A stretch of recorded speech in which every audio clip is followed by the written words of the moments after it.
Hello everyone, magandang buhay po sa lahat. Welcome po dito sa ating Math and Science Tagalog tutorial. Sa video na ito ay papaliwanag ko po sa inyo about uniform circular motion. So ano nga po ba ang uniform circular motion? In this video, I'm going to present different examples or different real-life situations or scenarios about uniform circular motion. To start, let us define what is uniform circular motion. It is the motion of an object traveling in a circular path at a constant speed. Even though the speed remains unchanged, the direction of motion continuously changes, which means the object is always accelerating toward the center of the circle due to centripetal acceleration. This acceleration is caused by a centripetal force that keeps the object moving along the circular path. Okay, so that is the definition of uniform circular motion. So ano po yung keyword natin? From the word uniform, of course, meron po siyang constant speed. Pag sinabi po natin constant, it does not change. Okay? And the word circular motion, of course, yung object traveling in a circular path. So, ibig sabihin, nagta-travel po yung object paikot-ikot. Okay. At sinabi po niyang uniform kasi hindi po nagbabago yung kanyang speed while traveling around the circular path. Okay. So, I'm going to give examples or scenarios, real life situations about this uniform circular motion para mas maintindihan po ninyo. Okay, so ito po yung mga different examples or scenarios or real life situations about uniform circular motion. Number 1, ceiling fan blades. Each blade tip moves in a circle at constant speed when the fan runs steadily. Okay, so sa inyo pong classroom, meron po kayong mga ceiling fan or meron po kayong wall fan or can be electric fan. So notice po ninyo yung blades po ng inyong fan, just like this one, ay iikot po yung blade ng inyong fan in a constant speed. Okay, again, pag sinabi po natin constant speed, hindi po magbabago yung kanyang speed. Minsan, yung inyong fan or ceiling fan, meron po siyang number 1, mahina ang pag-ikot. Number 2, mas malakas yung pag-ikot niya. And number 3, yun na po yung pinakamabilis na pag-ikot ng blades. Okay? So yung blades po yun po yung napoproduce ng hangin sa atin. Ano po? So yung speed ng blade ng ceiling fan, yun po ay constant. Okay? Kaya po siya one of the examples of uniform circular motion. So uniform, ibig sabihin hindi nagche-change ang speed, circular motion, okay, umiikot-ikot po yung ating blade. Okay? Another example of uniform circular motion is Earth orbiting the Sun. Earth moves around the Sun in nearly circular motion at constant speed with gravity providing centripetal force. Okay, so napag-aral na po natin in the previous discussion in your early grade about Earth orbiting the Sun. Okay, so paano nga po ba nag-orbit yung Earth around the Sun? Ito po yung Earth orbiting the Sun. So, ibig sabihin, yung Earth po natin ay nagta-travel po siya paikot around the Sun. At yung speed po ng Earth natin ay constant. Ibig sabihin, hindi po nagbabago yung speed. Okay? Kaya mapapansin po ninyo, sa maghapon and then sa magdamag, constant po. Okay? Or ganun po katagal din yung maghapon dun sa magdamag. Ano po?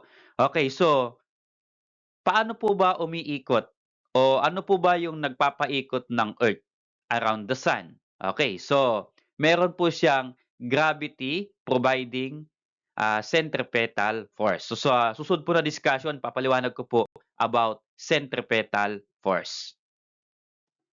Another example of uniform circular motion is car turning in a circular track. Okay, so ano po bang ibig sabihin nito? A car moving at a constant speed around a circular track experiences centripetal force from friction between tires and road. Okay, kapag yung car po natin ay nagta-travel in a road in circular track. Just like this one. Okay. So ito po yung ating car or ito po yung ating sasakyan. So nagta-travel po siya in a circular track. Okay. So meron po siyang tinatawag ditong uniform circular motion kapag yung speed po ng car ay hindi magbabago. Okay? Pero kapag yung speed po ng car ay mag-change, then hindi na po siya uniform circular motion. Okay? So dapat para masabing uniform circular motion yung travel ng ating car, dapat the same po yung speed niya while traveling circular track. Okay? Another example is satellite orbiting Earth. So ano naman po ang ibig sabihin ng satellite orbiting Earth? Artificial satellites maintain circular paths due to gravitational pull acting as centripetal force. Okay, so ito po yung sample picture of satellite orbiting Earth. Okay, so ito po for example yung ating artificial satellites. Okay, so sa buong mundo, meron po tayong ginagamit na satellite para makapag-connect po tayo o magamit po as radar, okay, sa bawat different stations. Okay. So yun po yung purpose ng satellite natin. So yung satellite po ay nagmo-move o kaya ay nagta-travel po siya around the Earth. Okay, so umiikot po siya at yung speed po ng kanyang pag-ikot ay constant speed. Ano po? So bakit po siya umiikot or bakit hindi po siya lumalayo? Bakit po circle yung kanyang pag-ikot? Kasi meron po tayong tinatawag na gravitational pull. Okay? At yung gravitational pull nito, ito po yung ating centripetal force. Kaya po patuloy na yung satellite po natin ay umiikot in a circular paths. Okay? So that is one example of uniform circular motion. Another example is stone tied to a string and whirled. Okay, so kapag kayo po ay naka-experience nito, sabi po nila kayo po yung dumaan sa pagkabata. Okay, so kami po dito sa probinsya, nung ako po ay bata, naranasan ko na po ito. Ang itatali po yung bato, then sa string, and then nahawakan yung dulo ng string at ipapaikot-ikot. Okay. So yung pinerform po natin na yan, ang tawag po ay uniform circular motion. So, ito po yung ibig sabihin niya. The tension in the string provides the centripetal force keeping the stone in circular motion. Okay, ito po yun. Stone tied on a string and whirled. Okay. So, pwede pong paikot po ninyo sa taas ng ulo. Okay. So, yung first po ay mula po sa kamay ninyo. Then, papunta sa string, papunta po dun sa stone o sa bato. So, pwede pong sa taas ng ulo paikot or pwede naman po around ng inyong kamay. Okay. Paikot po sa inyong kamay. Okay. Ito po ay another example of uniform circular motion. Okay. So, another example. Electrons in a magnetic field. So, paano naman po kaya nagkakaroon ng uniform circular motion in electrons in a magnetic field? Charged particles can move in a circular paths under the influence of magnetic force. Okay, so ito po yung sample picture of electrons in a magnetic field. Okay, so iikot-ikot po yung mga electrons, okay, kapag po may influence of magnetic forces. Okay? So, these are the key features of uniform circular motion. So, ito po yung mga key features po natin. Number one, constant speed. Okay, kaya po siya tinawag na uniform kasi constant speed. Okay? The magnitude of velocity does not change. Another one, changing velocity, changing direction. Siyempre, circular motion, okay, bawat segundo, every second, ay nagche-change ng direction kasi umiikot po siya circular, okay?